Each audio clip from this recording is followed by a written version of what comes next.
Gustavo León. Son las 10 de la mañana con 17 minutos, estamos contigo Puebla. Soy Luis Fernando Soto, los saludo con gusto y estamos conectados en Twitter para que comentemos lo que deseen. @LuisFerSoto, @Contigo Puebla, la cuenta oficial de nuestro programa. También en Facebook, en el perfil Contigo Puebla, encuentran el podcast con la emisión diaria y videos con nuestros invitados y colaboradores. Como todos los viernes, el Centro Mexicano de Estudios Económicos y Sociales nos propone analizar la vida económica, política y hasta la historia de nuestro país. Y ayer se cumplieron 98 años de la promulgación de la Constitución Política de los Estados Unidos Mexicanos. La llamada Carta Magna, que para muchos pues es letra muerta. Ha sufrido muchas modificaciones, algunos la respetan, otros no. Aventofay Pérez del CEMES, te escuchamos con atención en el análisis que nos propones este día. Muy buenos días. Sí, muy buenos días, Luis Fernando.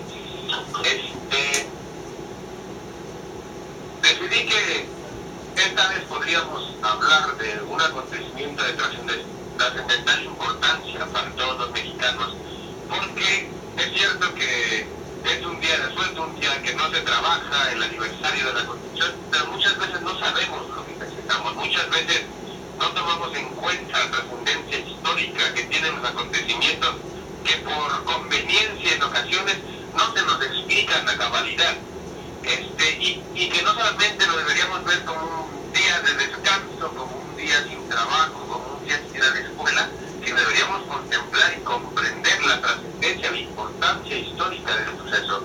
En este caso, lo que se celebra, lo que se festeja, recientemente, lo que se festejó fue el aniversario de la Constitución de 1917, y tiene una importancia radical la Constitución de 1917 porque es cierto que fue escrita hace 98 años, promulgada hace 98 años, pero a pesar de eso sigue siendo la Constitución vigente de nuestro país, aunque para comprenderla debemos remontarnos un poco a las constituciones que le precedieron. En primer lugar, a la Constitución de 1824, que fue la primera Constitución del México independiente como tal. En esta Constitución todavía no se promulgaba, todavía no se entendía, se concebía prácticamente la igualdad del hombre.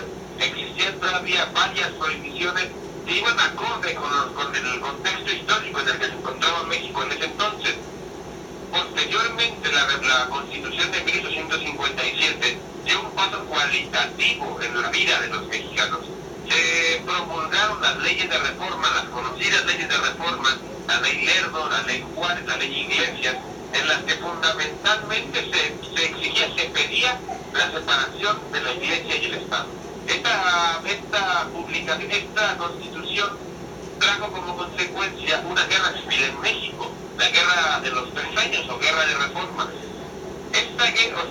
Esta Constitución, estas reformas aplicadas a la nueva Constitución fueron tan trascendentales que causaron un caos en México porque los conservadores intentaron aferrarse al antiguo sistema democrático, pseudo-democrático que existía en México, e impedir la separación ya definitiva entre el clero y la Iglesia, y también la desaparición de los fueros militares y de los fueros eclesiásticos. A pesar de eso, el trabajo que hizo Juárez, el trabajo que hizo el grupo juarista, el grupo liberal, logró finalmente hacer que la Constitución del 57 se respetara.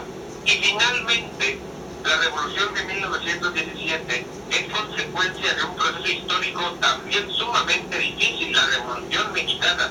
Es decir, cada una de las constituciones que han pasado en la historia de nuestro país son consecuencias de un proceso histórico sumamente difícil en el que se ha logrado prácticamente con sangre que se promulguen las constituciones, las leyes que al pueblo le beneficien.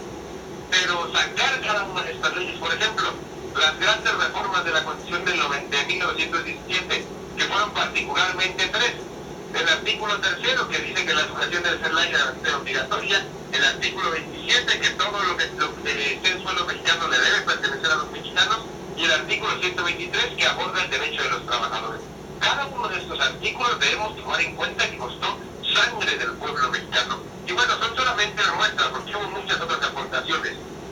En general, el punto al que quiero llegar es, las constituciones que han pasado a través de la historia de México que hemos tenido los mexicanos han sido constituciones formalmente buenas desde mi punto de vista, son producto de un desarrollo histórico. En 1824 no se puede hablar todavía de los derechos de los trabajadores, no se puede hablar de la separación de la Iglesia y el Estado. Eso ya se puede hacer en 1857, pero en 1857, al no existir una clase trabajadora como tal, todavía no se podía hablar de lo mismo, ni de la Constitución como laica, ni de la educación, perdón, como laica, gratuita, obligatoria, etcétera, etcétera. Pero a pesar de eso, cada una de esas constituciones representa una transformación histórica en nuestro país, un paso cualitativamente hacia adelante en el progreso de nuestro país. Pero ¿cuál es el problema? ¿Por qué finalmente, si son constituciones que provienen del desarrollo histórico de nuestro pueblo, si son constituciones que provienen de revoluciones que se han realizado en México, ¿por qué siguen habiendo resabios, sigue habiendo problemas, sigue habiendo inconformidad en el pueblo mexicano, a pesar de que tiene, pues, formalmente, legalmente, leyes que lo protegen? Porque la respuesta es muy sencilla y todos los mexicanos lo sabemos. La Constitución no se aplica como debe aplicarse. Las leyes están ahí. No se trata de reformar la Constitución cualitativamente. Se trata de aplicarla, de aplicar cada una de esas leyes en beneficio de la gente que lo necesita. Solamente aplicando cada una de esas leyes a cabalidad podemos decir, podemos saber nosotros comprender que se está haciendo uso correcto de la Constitución.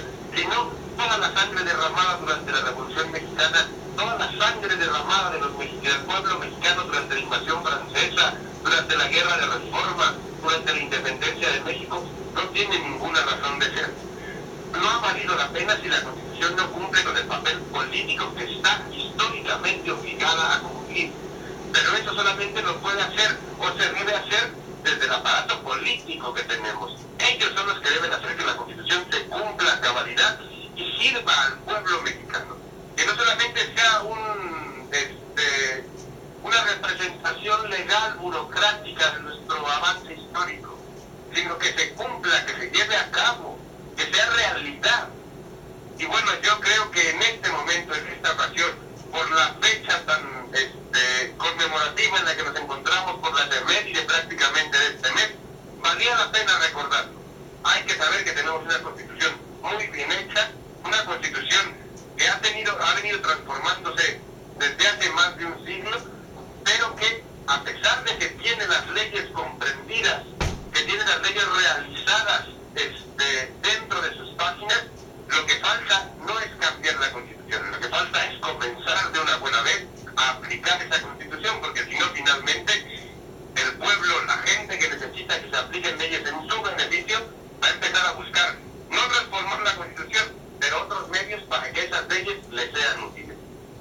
Efectivamente, y hoy más que nunca, ante esta crisis de credibilidad que vive la clase política nacional, no le quedaría más que cumplir con las leyes que, como bien dices, ya están, nada más hay que llevarlas a la realidad. Muchísimas gracias a Bentofail Pérez del Centro Mexicano de Estudios Económicos y Sociales, te agradecemos mucho tu participación, nos encontramos en una próxima entrega. Muchas gracias. Muchas gracias, muy buen día, buen fin de semana. Y pues bueno, ya tienen ustedes, ya saben ustedes que aquí lo importante es cumplir la ley. Y es lo que demandamos, yo creo que todos los días, ¿no? Porque a los ciudadanos sí nos obligan, vaya que nos presionan, pero pues muchas veces desde arriba es cuando la ley parece letra muerta. Son las 10 de la mañana con 26 minutos, teléfonos en cabina 242-1280 y 232-7238. Estamos en Twitter, en las cuentas @contigopuebla, @LuisFerSoto. Regresamos después de estos mensajes, arte, poesía.